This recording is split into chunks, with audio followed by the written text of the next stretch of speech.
بسم الله الرحمن الرحيم. الحمد لله رب العالمين والصلاة والسلام على رسول الله صلى الله عليه وسلم. Ama bado tupo katika darasa zetu za kujiandaa na mwezi huu wa Ramadhan na yanayohusu ya kutendwa katika mwezi huu, mwezi aliobariki Mwenyezi Mungu.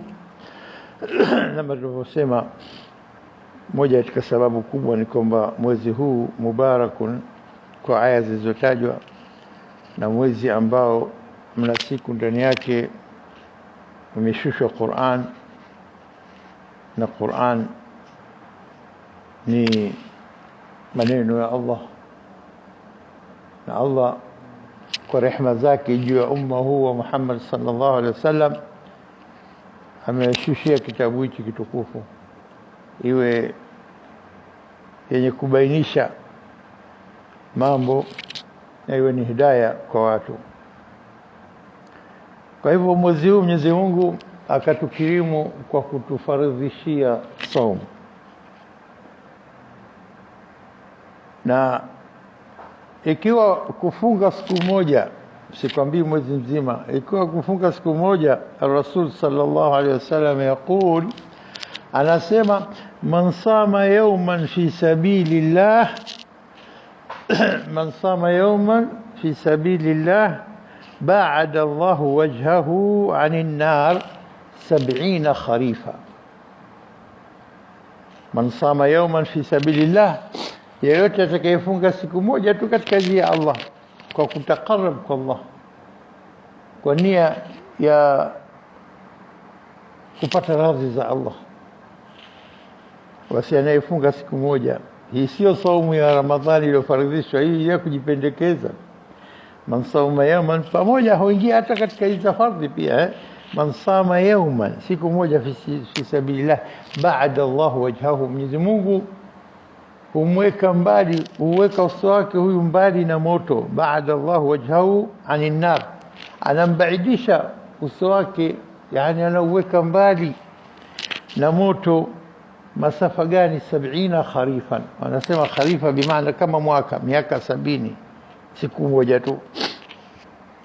Na kwa hivyo ilipokuja katika hadithi nyingine ya Mtume sallallahu alaihi wasallam kuhusu utukufu wa siku ya kushuka Qur'ani katika Ramadhani, Lailatul Qadr, akasema sallu ala nabi, amesema Mtume sallallahu alaihi wasallam, man qama Lailatul Qadri, man qama Lailatul Qadri imanan wa ihtisaban ghufira lahu ma taqaddama min dhanbihi. La mwanzo ile, man qama Lailatul Qadri imanan wa ihtisaban ghufira lahu ma taqaddama min dhanbihi. Yani yote atakayesimama kwa kusali usiku qiyamul layl, yani man qama laylatan, na laylatan hata juz'un min al-layl, sehemu ndogo ya usiku, akasali rak'a ngapi, basi atakuwa ni katika watu waliotimiza qiyamul layl. Man qama laylatan, Lailatul Qadri, siku ile, siku tukufu iliyokadiriwa na Mwenyezi Mungu utukufu wake, atakayesimama kwa kusali imanan wa ihtisaban, kwa imani khalis na kwa kutegemea ajr min Allah, basi mtu ghufira lahu ma taqaddama min dhanbihi, amesamehewa dhambi zake zote zilizotangulia.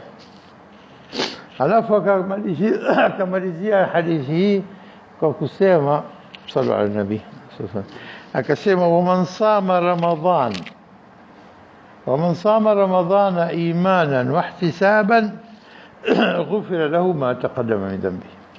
Metaja mambo mawili, Lailatul Qadri, ukisimama kwa hivyo unasamehewa dhambi zako, na mwenye kufunga Ramadhan kwa imani kamili, sio kwa kulazimishwa au kwa sababu yote nyingine ghair ya ikhlas katika moyo wako, kwa njia ya kumtii Mola wako ukafunga kwa ikhlas, halafu kwa kutegemea kwamba Mwenyezi Mungu atakulipa kila la kheri ajiri ya saumu yako, basi huyu mtu ghufira lahu ma taqaddama min dhanbi.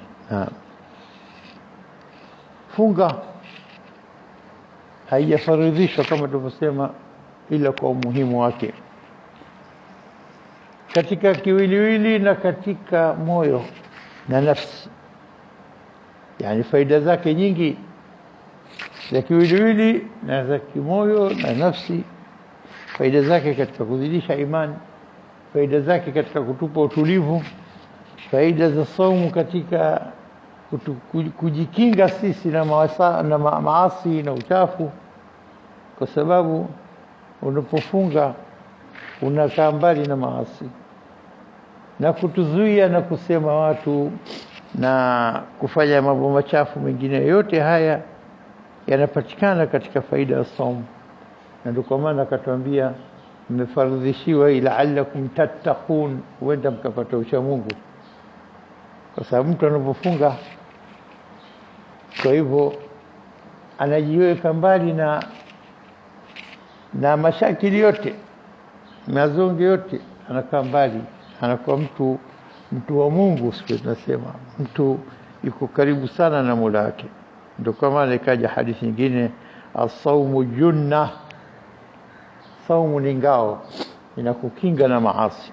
As-sawmu junna, au kama qala Rasulullah sallallahu alaihi wasallam, kama alivyosema as-sawmu junna wa hisn hasin. حصن حصين من النار. الصوم جنة، funga ni ngao, na hisn ngome. Hisn hasin, hisn mani' ni ngome yenye kuzuia chochote kisiingie katika moyo wako. Funga hiyo inakuepusha na mengi ya maasi na maovu, na pia ni ngome ya kukuzuia wewe usiingie katika moto. Hii ndio saumu. Kwa hivyo tunafunga kwa kufaridhishwa hii saumu, na mwezi ayaman maadudat kama walivyosema wengine. Kwanza ilifaridhishwa siku kadha, halafu baadaye ndio kaja mwezi. Lakini hata ukihesabu mwezi mzima siku 29 au 30 mbele ya siku za mwaka mzima, mwezi mmoja kwa miezi 11 ni siku ayam maadudat kweli, na ni mwezi ule wa kujisafisha, mwezi wa kujisafisha. Watu walipojua umuhimu wake, kuna watu kwa ujinga wakaja kwa Mtume sallallahu alaihi wasallam, waliposikia umuhimu wa saumu, akataka kusema anataka kufunga mwaka mzima. Kaambia huna ruhusa kufunga mwaka mzima, haijaletwa saumu kukutesa. Mwezi mmoja katika miezi 12.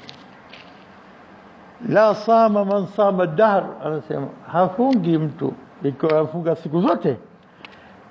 Kama yule mtu alipokuja akaenda akafunga bila kuuliza, akarudi baada ya mwaka, hata Rasul sallallahu alaihi wasallam hajamjua. Mimi fulani ya Rasulullah, mbona mkonda mnaivona? Mimi toka nilipoondoka kwako siku ile sijakata hata siku moja nikala mchana, siku zote nimefunga. Kabla funga siku 3, saumu 3 ayyam, na hii ndio saumu dahr. Funga siku 3 ni saumu dahr. Siku 3 alhasanatu bi'ashri amthaliha, jema lolote mara 10. Kwa hivyo siku 3 kama mara 30, siku nzima thawabu za siku 30 umezichanganya katika saumu ya siku 3. Kwa hivyo akasema saumu 3 ayyam, saumu dahr. Dahr bi maana umri wa mtu wote. Unapofunga siku 3 kama kwamba umefunga umri wako wote. Na ndio alosema yule akauliza, fa inni utiqu aktharu min dhalika, mimi naweza kustahamili kwa kufunga zaidi kuliko hivyo. Mtume sallallahu alaihi wasallam akaambia, ikiwa unaweza kustahamili zaidi, akaambia fasum sauma Daud alayhi salam, fasum sauma Daud alayhi salam. Basi kama unaweza zaidi funga saumu ya Daudi alayhi salam. Kana yasumu yawman wa yuftiru yawman. Kana yasumu yawman wa yuftiru yawman. Saumu Daud ahsan ya saumu kuliko zote, ukiacha yale yaliyofaridhishwa bwana ni la mwanzo. Lakini katika sunna saumu Daud ni bora kuliko saumu zote. Unafunga siku moja kwa kusubiri, unajifunza sabr, na unakula siku moja kwa kushukuru. Unashukuru neema ile ulioshindwa jana, ulizuiliwa, leo una ruhusa. Kwa hivyo baina sabr wa shukr unapata faida hizi mbili katika saumu Daud. Na kaisifu Mtume sallallahu alayhi wasallam akasema khairu siyam au khairu saumu Daud. Kufunga siku moja na kula siku moja. Kwa sababu ukifunga mfululizo unautesa mwili. Ukifunga siku moja ukalainisha siku ya pili kwa kula utakavyo, unazo nguvu za kufunga siku ya tatu. Alafu siku ya nne ukala tena, una nguvu ya kufunga siku tano. Kufunga siku moja na kula siku moja hakuna tabu ndani yake. Plus minus unapata. Unazidisha na kupunguza. Na ni somo nzuri. Lakini hata hivyo kasisitiza zaidi kufunga siku tatu katika mwezi. Hadithi hii ya kufunga siku tatu akasema 3 ayyam, kama kwamba umefunga dahar kullu, umri wako wote, ni hadithi ambayo ilisisitiza Mtume sallallahu alayhi wasallam. Baadaye ndio akataja masala ya saumu Daud nayo ni kufunga siku moja na kula siku moja. Kadhalika tunapokuja kuelezea saumu ya siku 6 za Shawwal, baada ya kuwa umemaliza Ramadhani kwa furaha na kusherehekea sikukuu yako, Eid kwako, kwa kwamba sasa umetekeleza amri ya Mola wako Subhanahu wa Ta'ala kwa ukamilifu, kwa kadri ya jitihada yako, kwa kujiepusha kugombana na ghiba na namima na mingineyo. Sasa hivi unangojea ajiri yako kwa Mwenyezi Mungu, kazi ushaifanya na furaha yako hapa. Halafu Rasul sallallahu alaihi wasallam akatuambia masala ya kufunga bado siku 6 juu ya zile siku 29 au siku 30. An Abi Ayyub radhiyallahu anhu, kutoka kwa Abi Ayyub al-Ansari radhiyallahu anhu, anna Rasulullah sallallahu alaihi wasallam qala, ya kwamba Mtume sallallahu alaihi wasallam amesema, man sama ramadhana thumma atba'ahu 6 min Shawwal kana kasiyam ad-dahr. Bimaana alhadith kwamba yeyote anayefunga Ramadhani akafuatilizia nini 6 min Shawwal, 6 min Shawwal, siku 6 katika mwezi wa Shawwal, kana kasiyam ad-dahr, basi kana yeye huyu kama kafunga umri wake wote, siku 3 kama umri wake wote, Ramadhan na siku 6 kama umri dahr. Na hii hapa na hapa kimepungua huku, kimepatikana huku, kimepungua huku, kimepungua huku, kimepatikana huku. Hakuna makosa, imekuwa dahareni. Sasa wewe unaishi maisha mawili na maisha hayo, lakini upungufu wa kule una nani, kunachopata huku na hichi inazidisha zaidi katika ajiri juu ajiri. Na asli ya kusema kwanza tujue kwamba hizi siku 6 kuna aloshikilia kwamba la wa atba'ahu, al-ittiba' ni kufuatiliza moja kwa moja, wakashikilia kwa nguvu kwamba la akimaliza tu siku moja na futuru siku ya pili anaanza 6, na wengi wanapenda hivyo. Lakini wengine kwa nini? Kwa sababu chungu zima kwamba ikiwa hadithi imekusudia hivyo basi timiza moja kwa moja. La pili kwamba wacha nimalize baadaye ninakuwa free, niko huru. Atba'ahu itba'. Wengine wakasema maana ya 6 min Shawwal, siku 6 tu katika Shawwal nzima, haijasisitizwa kwamba awal 6 ayyam ya Shawwal, siku za mwanzo. Kwa hivyo unao nini muda wa siku 29 ukitoa siku ya mwanzo au 28 katika kuchagua siku 6 zako na kufunga.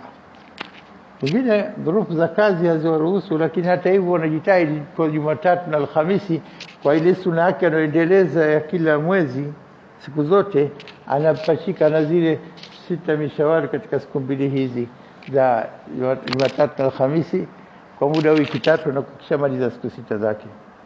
Wengine ndio mpaka mwezi una data tena. Leo 28 au 29 ndio ndio siku yake ya mwisho wa 6. Na hakuna ubaya. Hakuna ubaya. Funga kwa sababu saumu ya kutakarrab ila Allah haina masharti mengi sana. Haina masharti mengi. Tutaona kwamba mabiti nia kulala na nia yako kwamba kesho unafunga kwa ajili ya Ramadhani. Funga yote ya sunna unaweza ukaamka ukenda zako huku na huku hujala kitu, unaona bora kama bora nifunge. Unaweza kuamua saumu madhara hujala kitu wakati wote. Kwa nini? Kwa sababu sisi funga fardhi ni funga kujipendekeza, funga kutakarrab ila Allah. Kwa hivyo utaona kwamba funga kama hizi ina mwanya kidogo, ina fursa nini kujifaragua kidogo katika baadhi ya mambo. Kwa hivyo 6 min Shawwal, siku 6 na siku 29, na kama alivyosema alhasanatu bi'ashri amthaliha, jema mfano wake mara 10. Mwenyezi Mungu analipa mara 10. 29 tunalipwa kwa 290, si mara 10, na siku 6 60, 290 na 60 imekuwa ngapi? 350. Basi thawabu zake kama kwamba umefunga siku 350 katika mwaka mzima. 350 imebakia siku ngapi? Siku 4. Siku 354 mwaka, sio Januari, Februari, Rajab, Shaaban, Shawwal, Dhulqa'dah, Dhulhijja, siku 354. Kwa hivyo umefunga siku 29 na siku 60, 6 kwa 60, 29 290, 350. Basi mbona imepungua sana dara? Usifanye hesabu yako kitoto. Fanya hesabu ya kitu zima. Siku unapofunga 30 sinakuwa 300. Na 6 kwa 60 sinakuwa 360. Hapa mbona unasema imezidi siku 6? Chukua siku 6 hizi tia katika siku 29. Wewe umefunga 30 una 360. Umefunga 29 una 350. Sababu kama kwamba siku 350. Chukua katika 6 zile penyeza katika 4. Si sawa au sio? Sababu dahar. Alafu kitu gani yani ikiwa imepungua siku 4 Mwenyezi Mungu hakupi kama kwamba thawabu za dahar kamili, mwezi kamili? Sasa ikiwa kuna upungufu hapa, basi ndio unapata katika hizi 3 ayyam min kulli shahr, siku 3 katika kila mwezi kutimiza pale. Kwa hivyo mtu kwa thawabu za kufunga, mwenye kujizoesha kufunga anakuwa kama kwamba umri wake wote yumo katika funga. Umri wake wote yumo katika funga. Masala umuhimu wa funga tutizame. Abu Huraira radhiyallahu anhu anasema nini kuhusu hadithi hii ya Mtume sallallahu alaihi wasallam? Anasema Abu Huraira, qala Rasulullah sallallahu alaihi wasallam, amesema Mtume sallallahu alaihi wasallam, 3 la turaddu da'watuhum, 3 la turaddu da'watuhum. Aina hii ya watu 3 hawa dua zao hazirudishwi kabisa. Yani Mwenyezi Mungu atakubali moja kwa moja, anazikubali na kuwapa yale wanayoomba. Wa mwanzo as-saim hina yuftir, mwenye kufunga pale anapofuturu. Na hii dalili ya kuonesha kwamba dua unayoomba wakati wa kufuturu, jambo ambalo sisi tunalipuuza wala tulishughulikii wala hatuifanyi kazi, wengi wetu nikiwemo nami mmoja wenu. Siku ndokumbuka naomba, lakini siku nyingine tunapuuza. Unaambiwa pale unapofuturu omba dua mustajab. Kwa hivyo mambo 3 haya, 3 la turaddu da'watu, aina hizi za watu dua zao hazirejeshwi kabisa, zikakataliwa abadan, moja kwa moja approved na tu sahihi apewe. Wa mwanzo as-saimu hina yuftir, mwenye la as-saimu hina yaftur yuftir kula maksudi inama yaftur pale anapofuturu. Mwenye kufunga pale anapofuturu naombe dua anayotaka. wal-imamu al-adil, na kiongozi muadilifu mwenye kutii maamrisho ya Allah. Al-imamu al-adil, muadilifu kwa raia zake, hawadhulumu haki zao. Al-imamu al-adil wa da'watul mazlum, na dua maapizi, anakuapiza yule mdhulumu. Da'watul mazlum yarfa'uha Allahu fawqa al-ghamam, Mwenyezi Mungu anaipaisha juu ya mawingu juu, yani inakwenda mpaka kwake bila kupingwa, halina pazia la kuzuia wala chochote. Wadua al-madhlum inapanda juu ya mawingu. Watuftahu laha abwab as-samaa, inafunguliwa milango ya mbinguni na kufika kwa Mwenyezi Mungu. Anasema yaqulu rabb, Allah anasema kwa kumwambia yule aliyodhulumiwa, anamwambia wa izzati wa jalali la ansurannaka walau ba'da hin. Wa izzati wa jalali la ansurannaka walau ba'da hin. Dua al-madhlum la turad, dua yake la yurad, hairudi. Mwenyezi Mungu anaambia kwa utukufu wangu na adhimu wangu nitakunusuru hata baada ya muda. Akadoma yeye anasahau kisha kudhulumu, inapita muda, lakini itakuja siku Mwenyezi Mungu hata wakati baada ya miaka 20, miaka 30 atakunusuru Mwenyezi Mungu.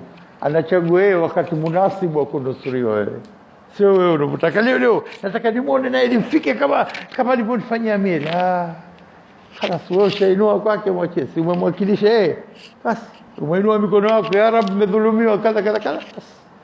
Njia iliyokuwa bora na namna bora ya kulipizwa kisasi chako anaijua Mwenyezi Mungu kwa hikma yake na rehema zake na ilmu yake, utanusuriwa. Mwenyezi Mungu anasema wa izzati wa jalali, umeniomba mimi nikurejeshee kile ulichodhulumiwa, basi naapa kwa izza wal jalal, izza utukufu wake, nguvu zake zisizoshindwa na utukufu wake wa juu kabisa, wa izzati jalali la ansurannaka, kwa kutilia mkazo bila shaka na kwa hakika nitakunusuru walau baada hin, hata ikipita muda wote sahau utalala.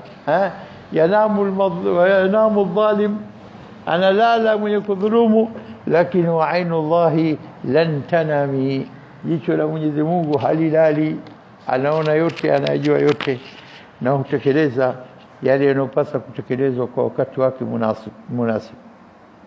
Kwa hivyo utazame umuhimu wa kufunga unapofika wakati wa kufuturu, kwa sababu pale ndio unapochukua mshahara wako. Kazi umemaliza, ushaosha vyombo, haya njoni foleni, njoni chukueni pesa zenu. Tunafanya kundi limeona kufanya kazi, wameshamaliza kazi zao, wameweka kila kitu sawa. Sasa hivi wakati wa kupokea ujira wao kwa kazi waliyofanya. Kwa hivyo ujira wako wewe kama uko duniani, kama umefunga, unaambiwa sasa hivi omba dua, lete dua tukulipe sasa hivi. Hala mingine ya akhira niachie mimi mwenyewe tena, ukarimu wangu na rehema zangu najua namna gani kwa kukulipa. Naam, hilo muhimu sana, masala ya umuhimu wa saumu. Labda utaona namna gani saumu inapoingia mwezi wa Ramadhani, nyoyo zetu zinabadilika, zinalainika, zinakurubia kwa Mola, zinaona raha kufunga na kusoma Qur'ani, na msikiti inajaa, watu wengi wanakuja kusali, ikiwa fardhi, ikiwa tarawih. Utaona namna gani watu wanavyobadilika kwa ubora tabana, na hiyo yote utaona dalili ya hadithi ya Mtume sallallahu alaihi wasallam ambayo yenye kusema idha kana awwalu laylatin min shahri Ramadan,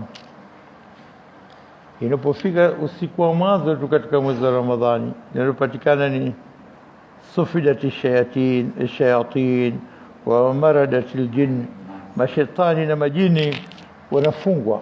Si maana kwamba lazima wafungwe minyororo au kusanywe katika chumba, kufungwa, kutokuachiwa kutekeleza vijambo vyao na vitendo vyao vya kuwapoteza waumini na kuwatia katika maasi.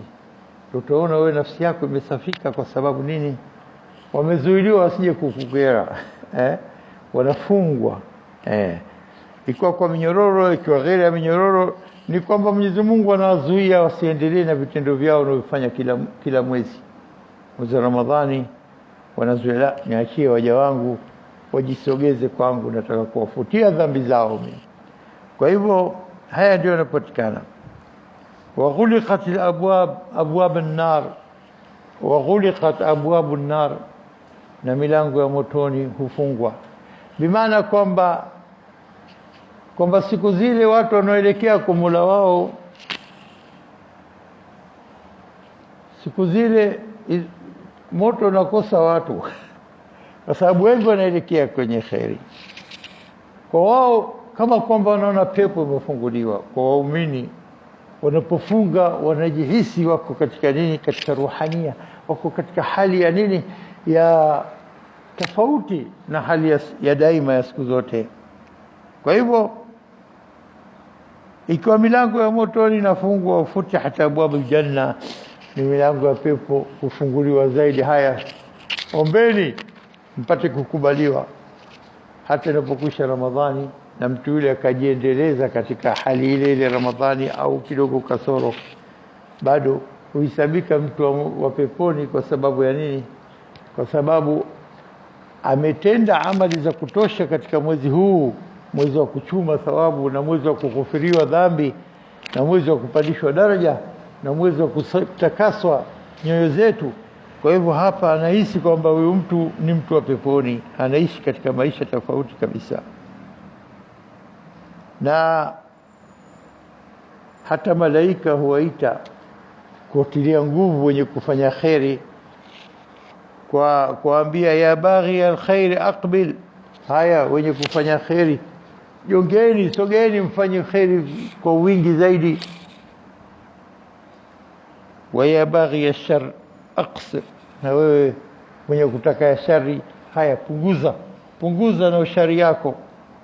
Yaani ukitizama saum natija yake mambo mengi sana yanachangia katika kumboresha Muislamu katika amali zake na katika kumwelekeza katika njia anayopenda Mwenyezi Mungu Subhanahu wa Ta'ala.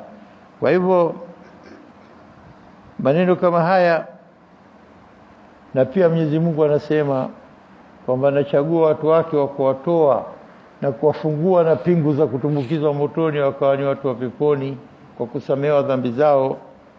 Anasema walillahi utaqa'um minan nar, Mwenyezi Mungu ana watu ambao wanafunguliwa shingo zao, pingu za kwenda motoni, wakajaliwa kuwa ni watu wa peponi. Al-utaqa'u minan nar, Allahumma ij'alna min utaqa'ika minan nar wa minal maqbulin. Allahumma ij'alna min utaqa'ika minan nar wa minal maqbulin. Ijalie katika watu ambao wanaofunguliwa pingu za motoni, wakawachiwa huru ili waingie peponi inshallah. Na haya mambo kila ikifika usiku, wadhālika kila laila, kila usiku malaika husema maneno haya. Katika wakati wa kufuturu unaleta dua yote unayotaka. Panga dua zako, mambo yako unayotaka, hata kwa lugha yako. Panga, nataka kuomba kwa Mwenyezi Mungu leo hichi, na kile unachokumbuka, nataka kumwombea mtu wangu hivi, na mtu wangu mgonjwa hivi, na mtu wangu ana shida fulani na nini. Omba yako wewe, Mwenyezi Mungu aboreshe siha yako, imani yako, ajalie watoto wako watoto wa khairi, wajiepushe na mambo ya shari. Omba kile unachotaka. Lakini lilikuwa muhimu zaidi ambalo Mtume sallam ametufundisha tuseme hivi: dhahaba adh-dhama, wakati chakula tende yako na maji. Dhahaba adh-dhama wabtalat al-uruq wa thabata al-ajru insha Allah. ذهب الظمأ وابتلت العروق وثبت الأجر إن شاء الله. لما إنه هاي kwamba الظمأ kiu kisha kwenda zake, chakula tende, utakunywa maji yako, mishipa yako damu inaanza kwenda vizuri, imeshajaa, imeshakuwa mwanzo baada kukaukiana, sasa hivi imeshalainika kwa maji. Ibtala bimaana nini? Kuingia maji, kuroa, au kujaa, ikawa mishipa yako damu yako inakwenda vizuri. Wabtalat al-uruq wa thabata al-ajr inshallah. Kiu kimanda zake mwili mshaanza kuchangamka na ajr imethibiti inshallah. Inshallah, sema inshallah, sema utapata tu ajr wa thabata al-ajr bas inshallah. Usiseme kitu bila inshallah. Madha nimejitahidi na nimefanya kazi, nimefunga kwa iman na ihtisab wa ikhlas, la wallahi thabata al-ajr inshallah. Hivi ndivyo tufundisha Mtume sasa, tuseme dhahaba adh-dhama wabtalat al-uruq wa thabata al-ajr inshallah. Kuna dua wengine waliodhaifisha akina Albani na wengineo, unasema nini? Allahumma laka sumt wa ala rizqika aftart faghfir li ma qaddamtu wa ma akhart. Kuna waliodhaifisha hadithi, lakini ikiwa utaomba, lakini si kama ni hadithi ya Mtume sallallahu alaihi wasallam. Wanasema kwamba Allahumma laka sumt, ewe Mola kwa ajili yako nimefunga, wa ala rizqika aftart, na nimefuturu kwa riziki ulionipa wewe Mola, faghfir li ma qaddamtu wa ma akhart, nisamee yale niliyotanguliza na yale nitakayofanya baadaye. Dua nzuri, hadithi imedhafishwa. Kuomba mwenyewe kibinafsi sio kama ni hadithi, lakini katika maneno ya kuomba, omba chochote ulichokitaka, azimu, si ndio hivyo? Wallahu aalam. Na tujue kwamba kama tulivyosema, da'watu saimu la turad, dua ya mwenye kufunga hairudi nyuma kabisa kwa Mwenyezi Mungu. Dua ya mfungaji hairudi nyuma. Bado inshallah kuzungumzia masala ya funga na Lailatul Qadr na i'tikaf, inshallah itakuwa mada yetu ya kesho, tuendelea na mada hii inshallah. Bihadha naktafi, wallahu a'lam. سبحانك اللهم بحمدك أشهد أن لا إله إلا أنت أستغفرك وأتوب إليك.